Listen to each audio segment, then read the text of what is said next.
Nobody wants to speak the word aloud yet. Strike, not imminent today, but approaching.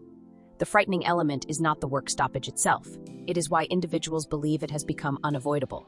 The WNBA is confronting a financial crisis, a scheduling crisis, and an authority crisis simultaneously. It began when audience attention shifted quietly, one telecast at a time. When Caitlin Clark entered NBA on NBC programming, viewership followed. Not a portion of them, the majority of them. Television ratings revealed the narrative before any official statement. Suddenly, discussions were centered on her and, more significantly, her absence. That transition carried greater weight than many recognized because attention represents capital, and capital determines bargaining power.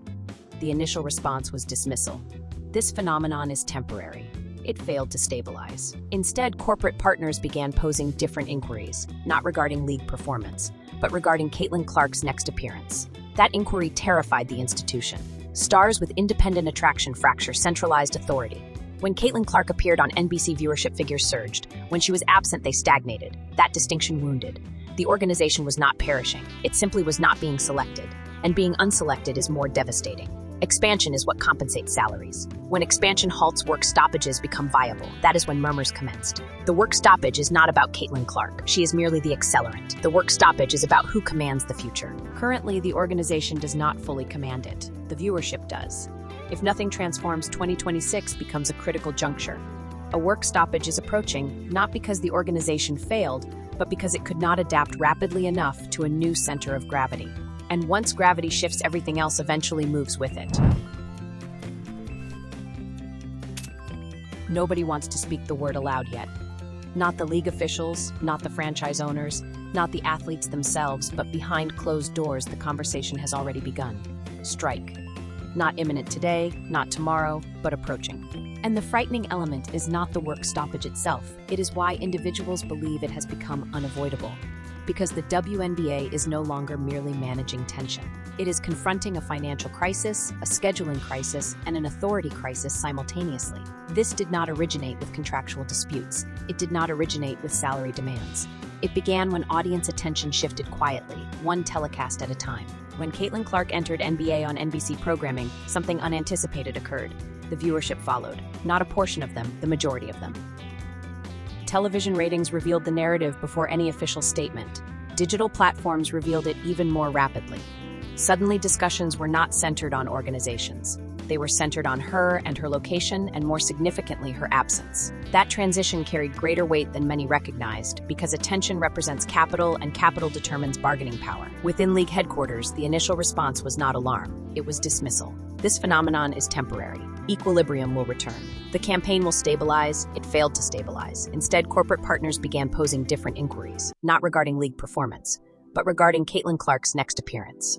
Of all of that. But anyway, with the Super Bowl, a lot of people were also tuned into the Super Bowl commercials. And Nike actually announced before the Super Bowl that they would not be running any ads this year, which had Caitlin Clark fans very sad because a lot of people were thinking that maybe Nike was going to debut Caitlin Clark's signature shoe in a Super Bowl commercial. But that was not the case. WNBA fans, Caitlin Clark fans across the world were very sad about that, but it also has a lot of us wondering if Caitlin Clark's shoe is still going to be released this spring if there's not a WNBA season or if the WNBA season is stalled. Now, in today's episode, I do want to give you guys the latest update on the CBA negotiations, but the latest update that we have with Caitlin Clark and her Nike shoes is a brand new Nike Kobe 6 colorway. So as you can see, it's the blue and yellow colorway, and Caitlin Clark, I believe, posted some of these on her Instagram page, but this is all we've got so far still with Caitlin Clark's shoe. Now, you guys know my feelings. I feel like Caitlin Clark's signature shoe is well overdue.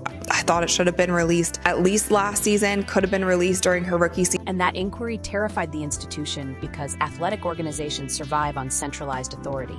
Stars with independent attraction fracture that authority. Franchise owners observed it clearly. When Caitlin Clark appeared on NBC, viewership figures surged. When she was absent, they stagnated, not plummeted. Stagnated. That distinction wounded because it indicated the organization was not perishing. It simply was not being selected. And being unselected is more devastating. Athletes sensed it almost immediately. Transportation discussions grew strained. Promotional expectations transformed. Future forecasts began appearing lean. Behind closed doors, financial projections altered. Not publicly, not officially, but sufficiently to alarm individuals who analyze them. The challenge was not that the organization lacked capital. The challenge was that the expansion trajectory ceased ascending. And expansion is what compensates salaries. Expansion is what finances growth. Expansion is what maintains labor harmony. When expansion halts, work stoppages become viable. That is when murmurs commenced. That specific year kept resurfacing. The subsequent major bargaining window, the next reset, the next opportunity to compel change. Athletes began posing uncomfortable inquiries. Share offer doesn't exceed 15%, but the league does bend on housing and facility standards. So the latest CBA proposal was submitted on Friday night, and it did not include a revenue split beyond 15%. The WNBA had waited almost 6 weeks for a WNBA reply to its request for a 30% share of league and team revenue and a $10 million plus salary cap. Although it was believed the league had previously offered 15%, sources told Sports Business Journal it was always less than 15%, and that Friday night's offer similarly did not surpass that number. So basically, it seems like the league came back to them, changed some other things that I feel like are things that could be easily negotiated. We've talked about it in previous episodes. They changed some of those things, and they maybe budged like 1% on the revenue split. And what we've been hearing from all the players is if they do not budge on the revenue split, like that's all that they're focused on, and the players are also not going to budge. So we're getting to the point where one of them is either going to concede or they're going to strike or lock out because they're just calling one another's bluff. Basically, the players are saying, we're not budging until you give us this gross revenue split of 30%. The league is offering a net revenue split of 70%, and the league took 6 weeks to respond to this, and it doesn't seem like they changed too much. And Alexa Filippo tweeted about the changes to housing, and the WNBA's latest proposal included, if capital followed Caitlin Clark to NBC, if viewership followed Caitlin Clark to NBC, what precisely are we bargaining with? That inquiry persisted in locker rooms because athletes do not halt work over emotions. They halt work over futures, and the future suddenly appeared uncertain. Some athletes were furious. Others were frightened. A few were already arranging departures, international opportunities, broadcasting positions, endorsement agreements outside the organization because when stability fractures, everyone safeguards themselves. The organization attempted to soothe tensions. Internal gatherings, cautious communications, discussions of extended vision, but vision does not settle accounts. And athletes recognized that the most significant error was not losing Caitlin Clark's complete focus. It was underestimating what that deprivation would do to bargaining power. Because once an organization demonstrates it cannot fully retain its most valuable attraction, negotiations transform. Athletes no longer request patience, they request assurances. And assurances require capital. Capital that suddenly was not expanding the way it was projected. Insiders began employing a different term, unsustainable, not insolvent, not finished, unsustainable. And unsustainable structures do not persist without conflict. That is when frustration transformed into rage. Some athletes blamed the organization. Some blamed the broadcasters. Some blamed Caitlin Clark because blaming an individual is simpler than blaming a structure. But structures do not concern themselves with whom you blame. They only respond to force, and force is accumulating. Franchise owners feel ensnared. They cannot openly state capital followed Caitlin Clark. They cannot openly state NBC possesses more influence than the organization, but their choices reflect it. Promotional budgets shift, visibility shifts, and athletes observe who receives protection. That generates resentment. Resentment solidifies into requirements. Requirements solidify into ultimatums, and ultimatums lead to work stoppages. The most alarming element, every participant recognizes this trajectory. They have observed it previously in other athletic organizations. When expansion pauses, when stars acquire independent authority, when labor recognizes bargaining power is diminishing. The work stoppage is not about Caitlin Clark. She is merely the accelerant. The work stoppage is about who commands the future. Currently, the organization does not fully command it. NBC does not either. The viewership does, and the viewership has demonstrated what it selects. If nothing transforms, 2026 becomes a critical juncture. Not because athletes desire chaos, because they desire stability.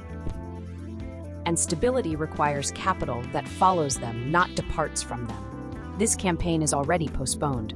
All reports until now have indicated that if they do not secure an agreement by the first 2 weeks of February, the season will be delayed. Even in discussions with Annie Costabile, one element that stood out most is when she stated that nobody is aware of what the regulations are for the expansion draft.